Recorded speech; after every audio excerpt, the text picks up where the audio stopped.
I discovered that the world I was living in was a novel, and I was the gentle, devoted, supporting male lead.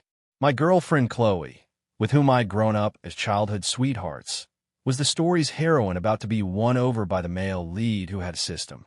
And my brother, Michael, who had been abducted as a child, was the male lead. According to the plot, he would be found and would strip me of everything I possessed. I would lose my beloved and leave for a distant land. Years later, at Michael and Chloe's wedding, Michael would die on the spot due to a failed conquest. On my 20th birthday, my dad brought 22-year-old Michael home, telling me he was my long-lost biological brother. The moment I saw him, I somehow heard his conversation with the system in his mind. And just like that, I unlocked the entire plot of this world. He would win over my girlfriend, Chloe, and inherit all the Anderson family's assets. And I, as the devoted second male lead, would become a desperate fool trying to win Chloe back, senselessly playing right into his hands, ultimately dying a miserable death and having all my good fortune taken by him. Chloe and I had grown up together as childhood sweethearts. We were in the same class from kindergarten through high school, and our universities, Harvard and BU, were right next to each other in Boston. I didn't mind letting Michael inherit all the Anderson family's wealth, but I couldn't bear to part with Chloe. She filled every minute and every second of my life. Michael had just been accepted into Harvard for graduate school this year and had only arrived in Boston this month. As expected of someone with a protagonist halo, Chloe was studying at Harvard while I was at the neighboring BU. He had no friends in Boston, so my dad told him to hang out with me more to integrate into my social circle, which was essentially Boston's young elite. He pretended to have a great personality, and with the system's help, he quickly hit it off with my friends, including my girlfriend. It was almost 1 o'clock in the morning when Michael and Chloe returned. Chloe had drunk too much and was practically draped over him. Michael knocked on my door.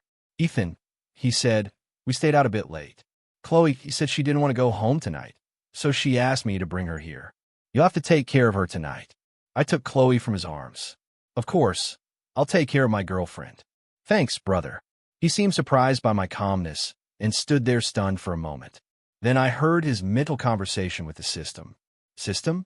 Isn't he supposed to beat me up right now and then have Dad cancel his credit cards? Host, I'll check on that. However, your main mission is to win over Chloe. It's possible that other characters' behaviors might deviate from the original world. In the original book, whenever it concerned Chloe, I would lose control. He thought he was the one with the system transmigrated to win over the heroine and kill the male lead. Little did he know he was the actual protagonist of this story. It was just a system-based conquest novel. His ending was supposed to be good. Chloe would marry him, allowing him to succeed in his conquest. "It's late, brother. You should get some rest." I didn't care about his reaction and just closed the door. Chloe had drunk far too much. She leaned dizzily against my shoulder, her small face flushed, looking utterly adorable and pitiable. This was the person I had loved for 20 years. How could I possibly let her go now? I gently laid her on the bed, then helped her remove her makeup and wiped her face with a towel. Chloe frowned and opened her eyes. She looked at me groggy and said, "Ethan, I'm sorry. It's okay.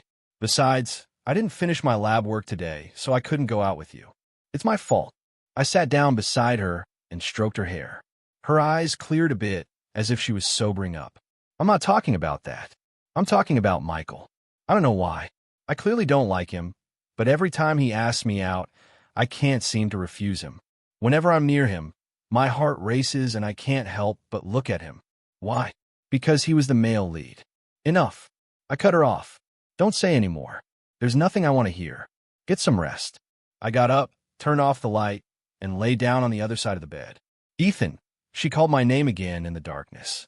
"You used to hold me when we slept."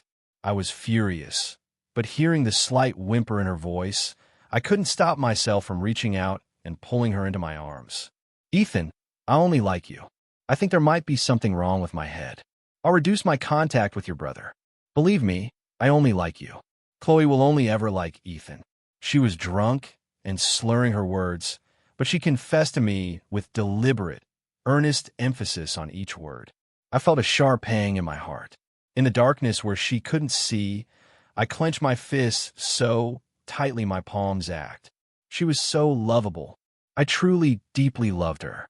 In kindergarten, I was short and often bullied. She'd stand in front of me, hands on her hips like a little boss, telling everyone I was under her protection, and they'd have to go through her first if they wanted to hit me. In elementary school, I had trouble concentrating and would often daydream. She requested to sit next to me to keep an eye on me. In middle school, I wasn't good at studying, and she would patiently explain the problems I didn't understand over and over again. In college, she was the campus belle at her school, often secretly photographed and featured on the university's online confession board. Her social media feed was filled with pictures of me letting everyone know she had a boyfriend. Ever since I was bullied in kindergarten, she told me she wanted to marry me so she could protect me for life.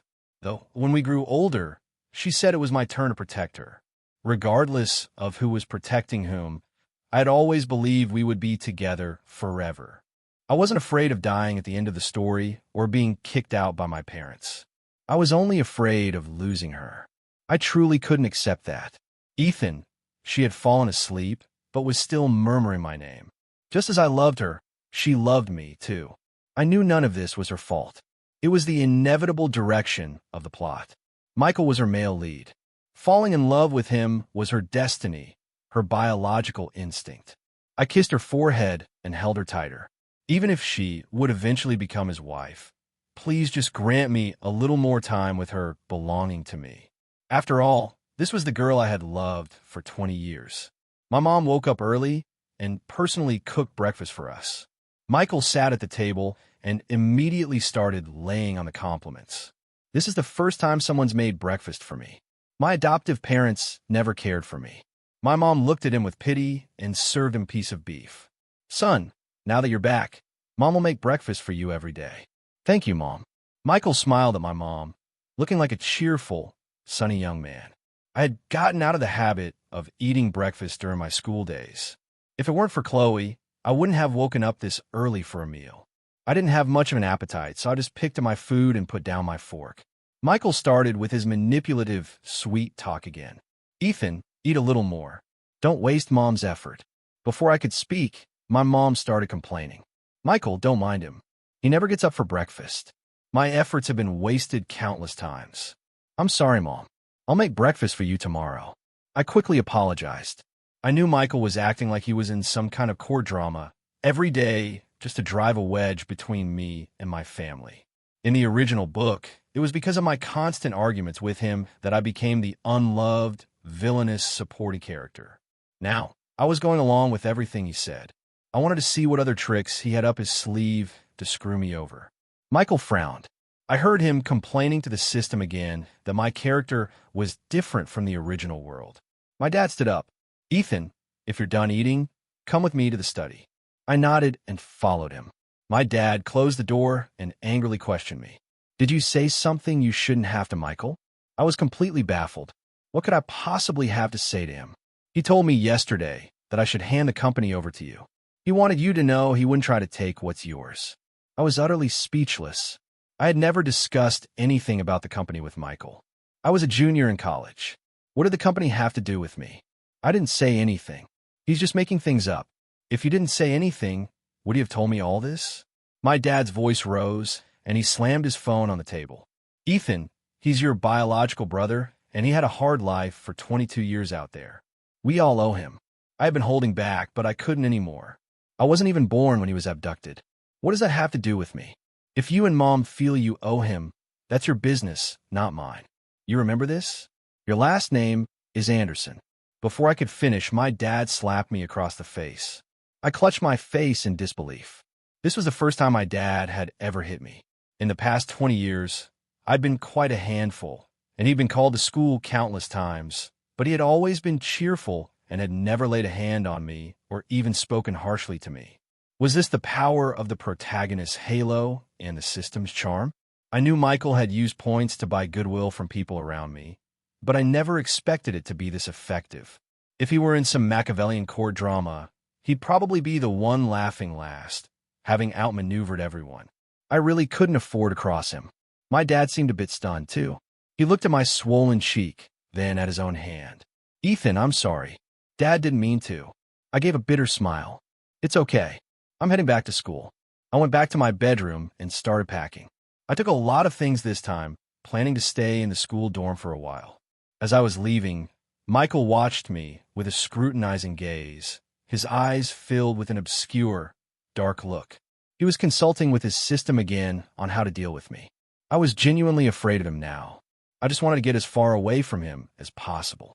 After moving into the dorm, I'd go to the neighboring university to find Chloe every evening after class. Michael didn't have many opportunities to ask her out anymore. My mom came to the school twice to bring me clean clothes. My life seemed to have returned to normal until I saw Michael's social media post. He posted a photo of himself wearing a jade pendant captioned "The Best Gift." Seeing that photo, I felt my anger surge. That was the pendant I had given Chloe during our freshman year. The raw jade was an imperial green piece I had personally cut when my dad took me stone gambling. I found the most famous master carver for it, and then I climbed to a mountaintop monastery to have it blessed. It took me almost a month of effort to get it, and it was just given away like that. Chloe, you're really something else, aren't you? Where's that jade pendant I gave you? I tried hard to suppress my anger and keep my voice calm. Chloe touched her neck. Huh, I think I lost it somewhere a few days ago. I'll look for it when I get back. I'm sorry, Ethan. She probably hadn't seen Michael's social media post yet. It's okay. I'll get you another one next time. I had heard Michael complaining to his system many times that Chloe loved me more than he had imagined, making her difficult to win over. I shouldn't be angry. This was all part of the plot. There was nothing I could do.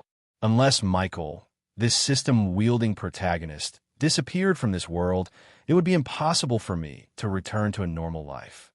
I could only follow the plot to my death. Right after exam week was Chloe's birthday. I planned to throw a big surprise party for her, especially since I didn't know how much longer I could maintain my status as her boyfriend. Ethan, don't invite your brother. I don't want to see him, Chloe said, looking at me. A warmth spread through my heart.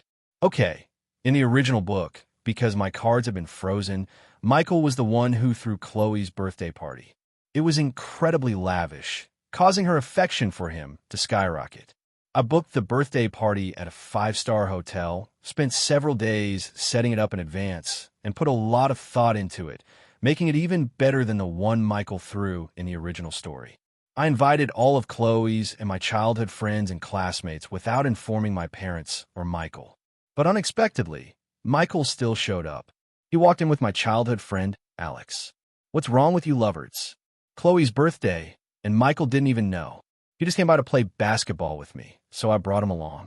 Alex said casually. I clenched my fists and pulled Alex aside. Stay away from my brother from now on. He's not as simple as he seems. Michael's a great guy. Ethan, no offense, but we grew up like brothers. Why are you so suspicious lately? I hardly recognize you anymore. Alex shook his head at me. It seemed Alex had also been won over by Michael's charm offensive. He now thought Michael was perfect. I just smiled, shook my head, and didn't bother to explain. Chloe, what's wrong? Chloe fainted. Call an ambulance quick. Suddenly, there was a commotion. Chloe had actually fainted. She lay on the ground, pale and completely unconscious. I quickly picked her up and drove her to the hospital. In the original book, she hadn't fainted. The party had gone on smoothly. Why was it different from the book? Was it because I had changed the plot? Ethan, let's break up. That was the first thing she said when she woke up. Was this because the plot had deviated, causing the character to be forcibly reset? She seemed somewhat unfamiliar now, as if she wasn't the same person from yesterday. This time, I was really going to lose her completely. Maybe I should have let go long ago when they were drinking and laughing late at night when she gave him the jade pendant I had given her. What was I even holding on to? They were the ones meant to be. I looked into her eyes, trying my best to remain calm, and after a long pause, I nodded. Okay, aren't you going to ask me why? She seemed confused as to why I agreed so quickly. Because of Michael, right? I gave a bitter smile. I'm going to be with Michael.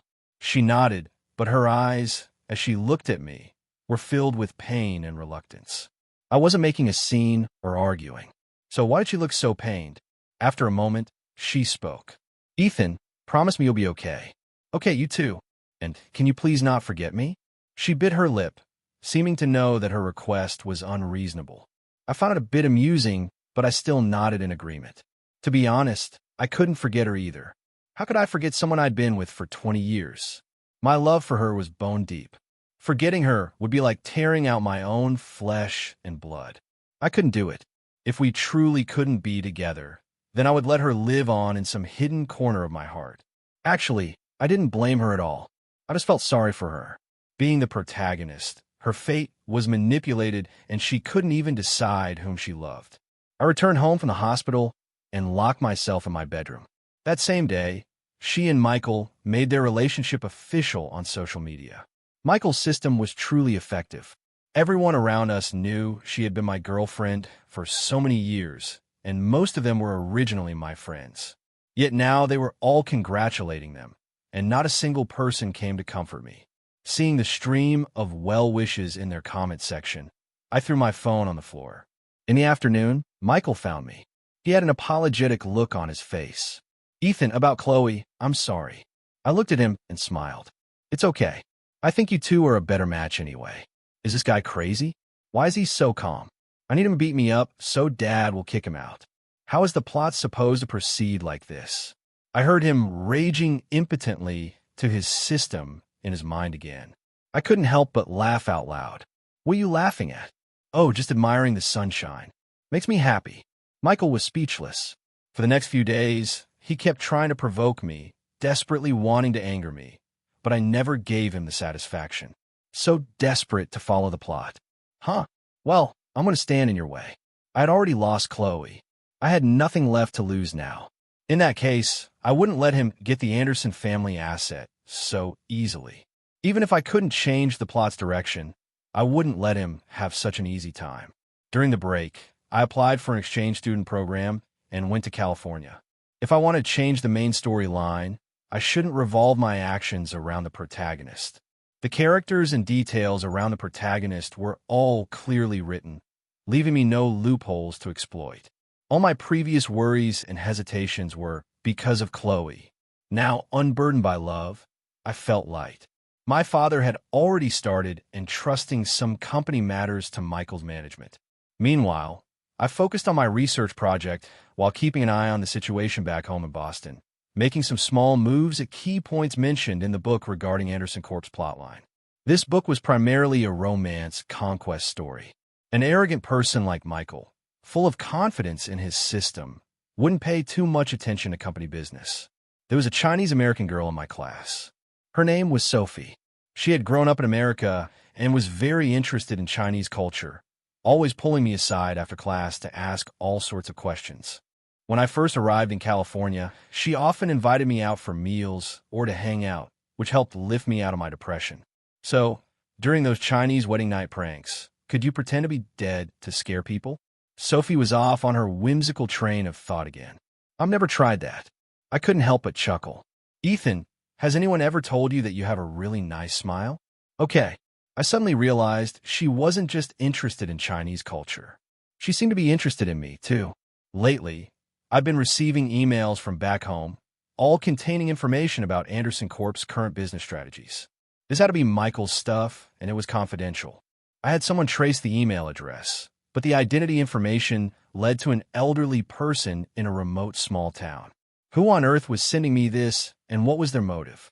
I tried trusting the content of the emails a few times, and each time the results were beneficial to me.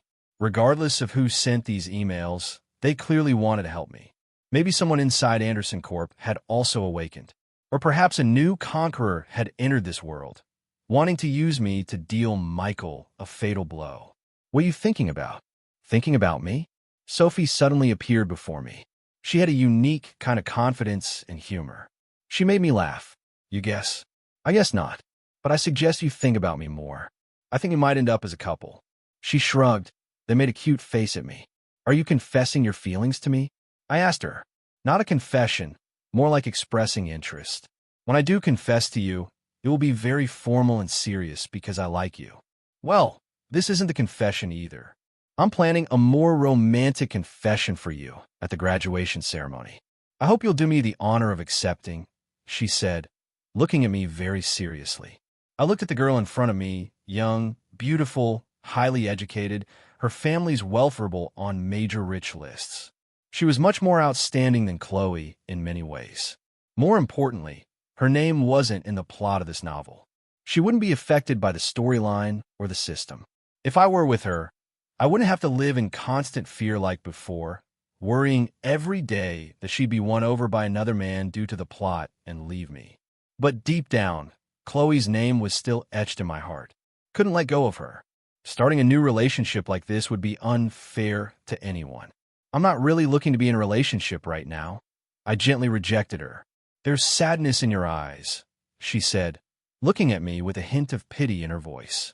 You're a good person, Ethan. I hope I can change you, make you happy. Thank you, but I really don't want a relationship. I refused again. Why not give us both a chance? You know she's not coming back, don't you? Her voice was full of sorrow, her long eyelashes trembling slightly, looking quite heart-wrenching. I ruffled her hair and forced myself to be firm. Don't be sad. I consider you my best friend. But I don't want to be just your friend, she whispered, her voice tinged with grievance. I opened my mouth but didn't know what to say, ultimately just sighing. As my college graduation approached, my dad passed away. I was devastated when I received the news, but it was also within my expectations. This was part of the original book's plot, so I had been mentally preparing myself for some time. In the book, his death was mentioned in a single sentence, stating only that my dad suffered a sudden illness and passed away without leaving any final instructions. During this period, I had called him and Mom many times, urging them to take care of their health. But I still couldn't escape the predetermined plot. My dad was such a successful man, a dominant figure in the business world for decades. Yet, in the end, there wasn't even a detailed cause of death. It was all so ironic. I returned home to Boston for the funeral. At the service, my mom cried inconsolably. I patted her back, trying to comfort her. However, she said to me, Ethan, your father didn't leave a will or any last words. I plan to give all my shares to Michael. Let your brother manage the company for now, okay? The shares you're entitled to will still be yours. Just then, Michael walked over. After you graduate, I'll arrange for you to work at Anderson Corporation. Ethan, for now, I'll manage Anderson Corporation. I looked at them and suddenly burst out laughing. You must be mistaken. Even if Mom gives him all her shares plus what he inherits from Dad, he'll only have 35% of the shares. But right now, I have 40%. Over the past 2 years, I've visited my grandparents on both sides and had them transfer their shares to me. I also borrowed money from Sophie to acquire some shares from individual investors. Now, I am the largest shareholder in Anderson Corporation. My mom looked at me as if she didn't recognize me, too shocked to speak. I know you prefer my brother, but you can call Grandpa. Ask him if their shares are all with me. My grandparents were all outside the plot. They weren't mentioned in the book. Therefore, they couldn't have their favorability manipulated by Michael's system. And naturally, they preferred me whom they had watched grow up. They weren't particularly interested in Michael, who had just been found and rarely visited them, nor did they feel much affection for him. In the book, Michael only needed my parents to get Anderson Corporation. But people with no role in the plot to make the world function logically also possessed many things. This was the shadow area untouched by the plot. I was using this off-plot shadow area to fight against Michael Ethan. Michael finally broke down, no longer bothering to act out the charade of brotherly affection with me. System, what's going on? The plot has been drastically altered. How could this happen? Not only could I see his outward breakdown, but I could also hear his internal meltdown in front of the system. It was incredibly satisfying. So, what if he had a system? I wouldn't let him get his way. Even if it meant risking everything, I was going to make him miserable. I'm so sorry, brother. It looks like Anderson Corp is mine now. After I go back for my graduation ceremony, I'll return to be the chairman. Don't worry, brother. I'll arrange a position for you at Anderson Corporation. How about a security guard at the entrance? Michael glared at me, his eyes practically shooting fire, but internally he was mostly collapsing. If his conquest mission failed, he would die. Although his main mission was to win over Chloe, this was the first time such a major deviation in the plot had occurred, and he was starting to panic. Ethan, how did you become like this? my mother asked, looking at me with disappointment. Looking into her eyes, I felt a pang of sadness, but more than that, a sense of grievance. My mom used to love me so much, but ever since Michael arrived, she had been conquered by the system, changing so much that I could barely remember how she used to love me. Mom, I don't blame you. I know you love Michael more now, but please believe me, I'm just trying to set things right. As I said this, I looked provocatively at Michael. Hearing my words, his eyes widened in shock. He grabbed my collar and pulled me towards him. You've awakened, haven't you? He stared at me with an almost crazed look. I smiled. I guess that's what you'd call awakening. I really don't want to be the supporting male lead brother. He shoved me away violently, and I nearly fell to the ground. Chloe, who was attending to guests in the distance, saw this and immediately ran towards us. It doesn't matter, even if you've awakened. So what if you got Anderson Corp? Chloe loves me now. As long as I marry her, my mission will be successful. Ethan, your efforts are useless. She can't escape the system's control. You've still lost. But this is good, too. At least you'll lose knowing exactly why. He was probably breaking down inside, roaring at me almost as if to reassure himself. I straightened my collar and raised an eyebrow at him. Whatever. Even if I'm just the humble second male lead, I can still make you unhappy, and that's enough for me. Chloe ran to my side. Ethan, are you okay? Then she turned to Michael and demanded, why did you get physical with him? Apologize to him. Michael's face darkened. I smiled. No need to apologize. It's my fault. I was the one who suggested my brother become a security guard. I'm terrible. Michael's face grew even darker. He pulled Chloe to his side. Chloe and I are already engaged. We'll be getting married soon. You'd better be there. Sure, no problem. I agreed readily. Of course, I knew they were engaged. A few months ago, when they got engaged, even though I tried to forget Chloe's name, the news of their engagement still popped up on my phone. That day, I saw her photo in the trending headlines and couldn't sleep all night. The distance between us was growing wider and wider. She was ultimately going to have her own storyline. The heroine, of course, was supposed to end up with the male lead. Even though I had exhausted all my means and finally secured Anderson Corp, she was still taken from me. I felt a tightness in my chest and went out to the balcony alone for a smoke. I don't know how long I stayed on the balcony, but someone approached from behind. I turned around and saw Chloe. She was even more beautiful than 2 years ago, wearing a white dress, her long hair reaching her waist. Have you been okay these past 2 years? She asked softly, her eyes full of sadness as she looked at me. Good. Of course I'm good. Fit as a fiddle. Eat like a horse. Didn't you see I'm about to become the chairman of Anderson Corporation? What do you think? Any regrets? Want to dump my brother and marry me? I'm richer than him. She frowned slightly. Ethan, I'm sorry, Ethan. I owe you, and I will make it up to you. How are you planning to make it up to me? I've loved you for so many years, and I still love you now. But it's okay. I don't blame you, as long as you're happy. Her eyes turned red and tears streamed down her face. I didn't blame her at all, but seeing her like this, I couldn't help but feel angry again. I'm sorry. I shouldn't have been harsh with you. Please don't cry. If only you could have waited for me, she said cryptically, then turned and went downstairs, watching her leave. It would be a lie to say my heart didn't ache. There were many moments during my time in California, especially when I was with Sophie, when I truly thought there would come a day I would forget her, start my life anew, and fall in love with another woman. But it wasn't until I saw her today that I realized her name seemed to be engraved on my lungs. Every breath I took was intertwined with her. Let me be the supporting male lead who protects her then. Right now, I just want her to be happy. At the graduation ceremony, Sophie confessed her feelings to me. She had filled an entire classroom with roses and had a large gift box. When I entered, she jumped out of the box, yelling, "Surprise!" She was wearing an adorable bunny girl outfit complete with long bunny ears on her head. This is my official confession to you today. I want to be your graduation gift. Can I, Ethan? Her skin was fair and seemed to glow. The sunlight on her face made her features look even more delicate, like a doll in a shop window. During those early days when I first arrived in California, she was the one by my side helping me out of my gloom. But I couldn't be with her. I'm sorry. After a long hesitation, Those were the only words I could manage. I had let down a girl who liked me, but being in a relationship meant responsibility, and with someone else still in my heart, I wasn't worthy. Sophie's eyes were instantly filled with disappointment. But quickly she smiled again. It's okay. I won't give up.